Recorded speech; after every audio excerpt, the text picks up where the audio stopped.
पुरुषोत्तमम। आज अनेक भक्त लोग समरजित दा, विश्वनाथ दा, प्रफुल्ल दा ठाकुर जी के पास बैठे हुए हैं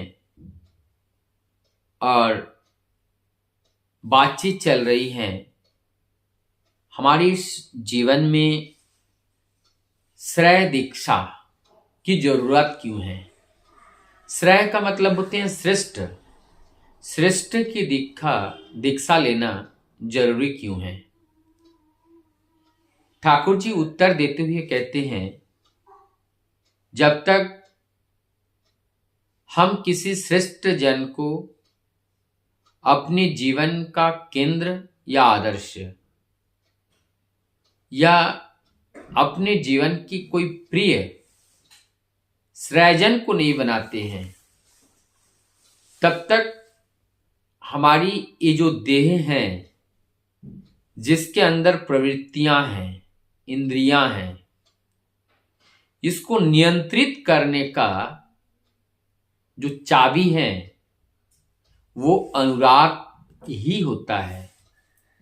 और वो अनुराग किसके प्रति होना चाहिए? श्रेय के प्रति होना चाहिए, श्रेष्ठ के प्रति होना चाहिए। यदि वो अनुराग श्रेष्ठ के प्रति ना होकर जो निम्न है एवं जो श्रेय नहीं है, तो क्या होगा? हम अनियंत्रित हो जाएंगे। तो कुल मिलाकर यहां एक फाइनल बात यह है कि जो नियंत्रित है, यदि नियंत्रित को हम अपने जीवन केंद्र बनाते हैं, अपने जीवन आदर्श बनाते हैं, तो उसे केंद्र में रखकर हम अपनी प्रवृत्तियों को नियंत्रित कर सकते हैं। और जब प्रवृत्ति को नियंत्रित कर पाते हैं, तब हम संहत हो पाते हैं, जुड़ पाते हैं, तब हमारे अंदर संहति आती है। और इससे पहले ये संभव नहीं है। यहां पर ठाकुर जी से एक प्रश्न पूछा गया, और प्रश्न है, हम जो जीवात्मा की बातें करते हैं, गाय है, भेड़ है, कुत्ता है, शेर है, लमड़ी है, चींटी है और मनुष्य हैं, तो सब में जीवात्मा रहते हैं। तो हम सबकी जीवात्मा क्या समान होता है या अलग अलग होते हैं? यहां पर ठाकुर जी ने एक अच्छी बात कही कि ये जीवात्मा वृत्ति के द्वारा, ये जो वृत्ति होती हैं, वृत्ति के द्वारा आच्छादित होते हैं। वृत्ति क्या है और प्रवृत्ति क्या है? वृत्ति से निकलती है प्रवृत्तियां। वृत्ति क्या है? जो हमारी इंद्रियां हैं। इंद्रिय में जैसे लोभ है, एक वृत्ति हो गई। प्रवृत्ति, हमें खाने में लोभ है, हमें घूमने में लोभ है, लोभ है, अलग अलग लोभ है। तो ये लोभ एक कॉमन और ये अलग अलग चीज को लेकर लोभ है, अलग अलग कर्म को लेकर लोभ है। तो ये प्रवृत्तियां बन गई, वृत्ति और वृत्ति के प्रवृत्तियां। जब जीवात्मा इस वृत्ति से आच्छादित होती हैं, तो यहां पर क्या होते हैं? यहां पर ये जो वृत्ति को कंट्रोल करने का जो ताकत है, पशुओं के अंदर नहीं होती है। ये प्रवृत्तियों को कंट्रोल करने की जो ताकत है, वो केवल मनुष्य में होती है। और इसी कारण से ये जो फांस है प्रवृत्ति रूपी, इसको मनुष्य ही अगर चाहते हैं तो इसको काट के निकल सकता है। लेकिन जो पशु पक्षियां जो हैं, वो इस प्रवृत्ति से आवृत या आच्छादित रहते हैं, वो इस जाल से निकल नहीं पाते हैं। फिर प्रश्न उठता है चेतनता को लेकर।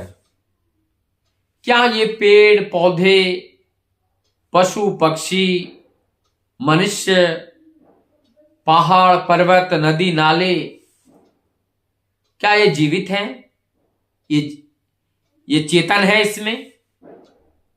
ठाकुर जी कहते हैं चेतन सब में है,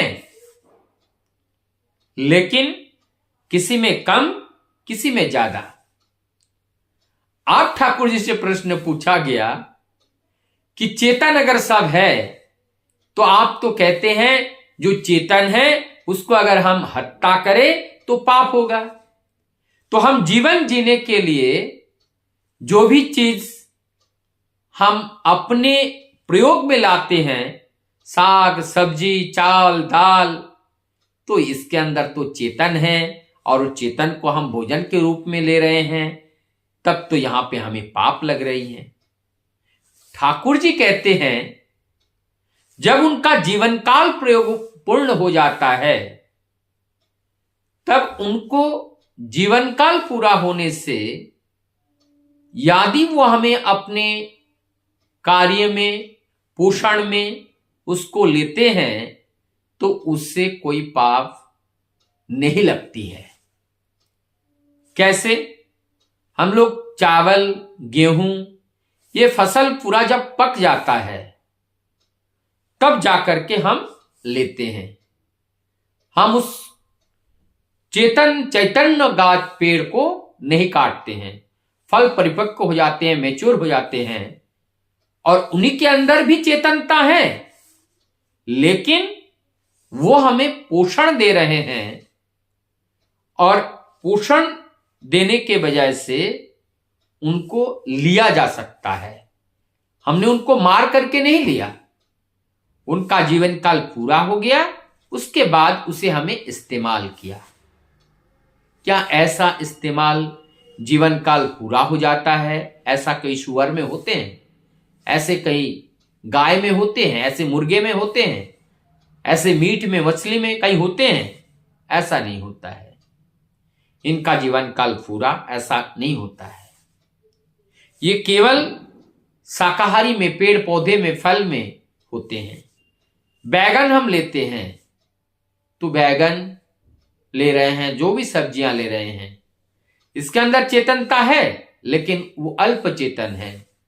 और ये अल्प चेतन की अगर उसे प्रयोग में लिया जा रहा है तो इसमें कोई पाप नहीं लगती है। यहां पे पाप और पुण्य की बात, ये साधारणतः हम लेमन लैंग्वेज में इसको पाप पुण्य कहते हैं। पाप और पुण्य का डेफिनेशन अलग है। जो हमें सत्य की राह पर चलने का बाधक है वही पाप है, और जो सत्य के पथ पर चलने का सहायक है वही पुण्य है, वही पुण्य कार्य है। तो इस तरह से हमने अपने बहुत सारे जो प्रश्न मन में आ रहा था, ये सारे प्रश्न का समाधान आज हम लोगों को इन दादाओं के द्वारा, उनकी मन की जो इच्छाएं थी, उन्होंने जब ठाकुर जी से पूछे और एक एक करके सबका समाधानी उत्तर मिला, और उसी उत्तर के माध्यम से आज हम लोगों का भी प्यास बुझ रहा है।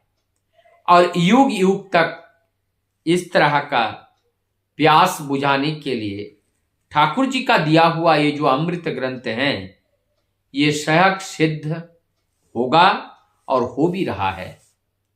आज जिस बात को मैंने आप लोगों के सामने रखा, यह आलोचना प्रसंग 21वां खंड के पेज नंबर 252, यहाँ पर ये सारी बातें उल्लेख हैं और उसी बात को हम रखने का प्रयास किए हैं।